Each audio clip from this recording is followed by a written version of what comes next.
जब सब रास्ते बंद हो जाए तब कृपा का रास्ता खुलता है। ये अविश्वासी जीव मानेगा नहीं। अगर इसको थोड़ी भी गली मिली संसार की तो संसार की ही गली में जाएगा, प्रभु के मार्ग में नहीं जाएगा।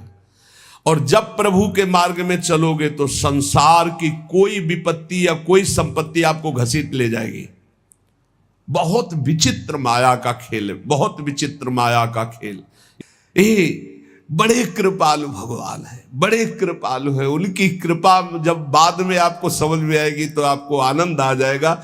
स्थिति एक बार ऐसी जीवन में जरूर आती है जब सर्व आश्रय टूट जाते हैं, केवल केवल प्रभु का आश्रय। भगवान और धर्म, इन पर चलने वालों को कसौटी देनी होती है, वो महान दुखों से मुक्त होने के लिए।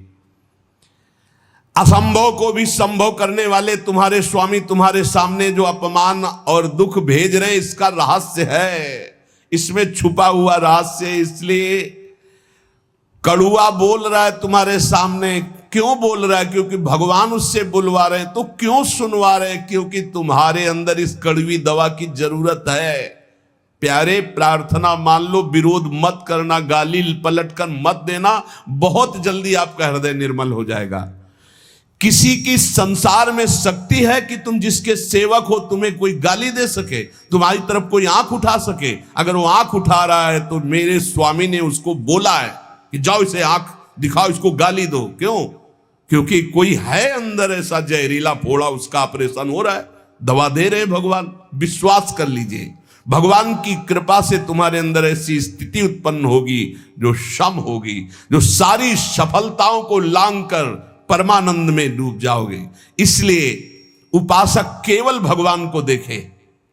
जहां कोई अपमान हो रहा है, जहां कोई परिस्थिति, जहां कोई दुख है, जहां कोई तिरस्कार, जहां कोई भगा रहा है, उस समय देखे कि मेरे भगवान का विधान है, मेरे हरि का विधान है। जब तक प्रशंसा करने वालों के प्रति, आश्रय देने वालों के प्रति, अनुकूल भोग देने वालों के प्रति, बंधु बांधवों के प्रति, रिश्ते नातों के प्रति थोड़ा भी संबंध रहता है, तब तक भगवत शरणागति पूर्ण नहीं मानी जाती। पूर्ण भगवत शरणागति के लिए जगत का अपनत्व, बंधुत्व, रिश्ते नातेदारी, अपनी क्षमता, अपनी महानता, इन सबको मिट्टी में मिलाना होता है। तब भव समुद्र से पार होकर वो परमानंद में डूबता है। लेकिन हम आपको ये सब डर लग रहा होगा आपको सुन के, तो मत डरना, क्योंकि हम प्रियाजू की शरण में हैं। समझ गए? हम पूरे चैप्टर को समझा करके और इसके बाद एक ऐसी टेबलेट देते हैं जिसमें आपको बिल्कुल दर्द नहीं होगा, क्योंकि हम प्रियाजू की शरण में हैं। भगवान जिस पर कृपा करते उन पर ऐसी करते, और हमारी प्रिया जो जिस पर कृपा करती हैं तो अवगुण करे समुद्र सम गणत नापनो जानी, राई के सम भजन को मानत मेरु समान। और अगर महाराज कि अब हम इसकी परीक्षा लेंगे, तो श्री जी कहते फिर हम आपकी परीक्षा लेंगे। तो महाराज कह देते नहीं, पास। तो प्रिया जी कहती आओ हमारे पास। है? हमारी तो बाजी जीत गई भाई। नागरी दासी जन्म जितायो बलिहारी बलिहारी, हमारी सब ही बात सुधारी, सुधार दी हमारी बात। श्री कुंज बिहारी ने श्री लाडली जी की शरणागति प्राप्त हो गई। यहां लाडली जी की शरणागति में परीक्षा नहीं होती। एक आपको अंदर की बात बता देते हैं, यहां इतनी अलबेली सरकार है, बस पास ही पास करती जाती है। परीक्षा ने कहूं न रिस कहूं, भूल हूं न होत सकी, रहत प्रसन्न सदा ही मुख हास्य। ये बस नाम चलाते रहना। श्री हरिवंश नाम सब सिद्ध सवै रसिक बिलसे नवनिध्य भुगतें, देहि न जाचहि पोषण भरन न चिंत कराएं, श्री हरिवंश विभो बिलसाएं, श्री वृंदावन के माधुरी। मेरी महारानी जो जिनके अधीन श्री हरि है, उनका स्वभाव है वो न परीक्षा लेती हैं और न वो रोष करती। कहीं आपको प्रमाण नहीं मिलेगा। परीक्षा नहीं लेती, और रोष नहीं करती, और भूखा नहीं रहने देती, और कभी भी किसी भी परिस्थिति में घबराहट नहीं आने देती। वो एक अलौकिक आनंद, एक अलौकिक समर्पण, एक अलौकिक, हमारा समर्पण क्या, उनका समर्पण, वो कितना समर्पित है। इसीलिए हम कहते हैं कि हमारी तो जीवन की बाजी जीत गई।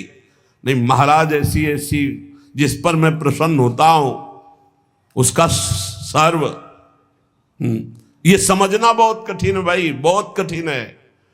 और महारानी जो हर समय प्रसन्न ही रहती, जिस पर मैं प्रसन्न होता हूं, जिस पर मैं कृपा दृष्टि करता हूं, वो हमारी श्री जी कृपालुता, दयालुता, करुणा की समुद्र है। कभी भी कैसो पापी क्यों न हो, हरिवंश नाम जो ले, अलक लड़ेती रीझ के महल खवासी दे। ए भाई, इसीलिए राधा राधा राधा राधा राधा, ये पिता है, ये कभी भी चपत लगा सकते हैं, लेकिन अगर माता के आंचल में छुप गए तो वो ऐसे करके फिर ऐसे जब देखती है तो पिताजी भी मुस्कुरा के वापस हो जाते हैं। ये होता है ना, अनंत माताओं का वात्सल्य हमारी प्रियाजू में है। जो लालजू कहते हैं बहुत ही उद्दंड है, गीता में समझाया, भागवत में समझाया, समझता ही नहीं है, संत गुरु वाक्यों से समझाया फिर भी नहीं समझ रहा, अब इसको दंड देना पड़ेगा। तो श्री जी कहती है अच्छा, ये राधा राधा कहता मेरी शरण में फिर भी अनुलिख्या अनंतान तदपराधान मधुपति, रजिस्टर फाड़ दो इसका, रजिस्टर फाड़ दो इसका, रजिस्टर नहीं रहना चाहिए, क्योंकि ये श्री जी का शरणागत। विश्वास कर लो हमारी बात पे, हम किसी ठसक पे बोल रहे हैं, किसी कर्तव्य भाव में नहीं, ठसक पे बोल रहे हैं। महारानी जी की शरण में जो है लाल जो महाराज निहाल कर देते हैं, अपने शरणागतों से भी बढ़कर निहाल। इसीलिए न देवैर न ब्रह्माद्यैर न खलु हरिभक्तैर न सुहृदा न सुहृदा दिवीर यद्वै राधा मधुपति रहस्यम सुविदितम। ये वृंदावन की महारानी जी के अद्भुत महिमा, हम सब उनकी शरण में है। और ये दो नहीं है, ये एक ही है, पर ये दो रूप धारण किए हुए हैं, एक रसदात्री और एक रस धारण।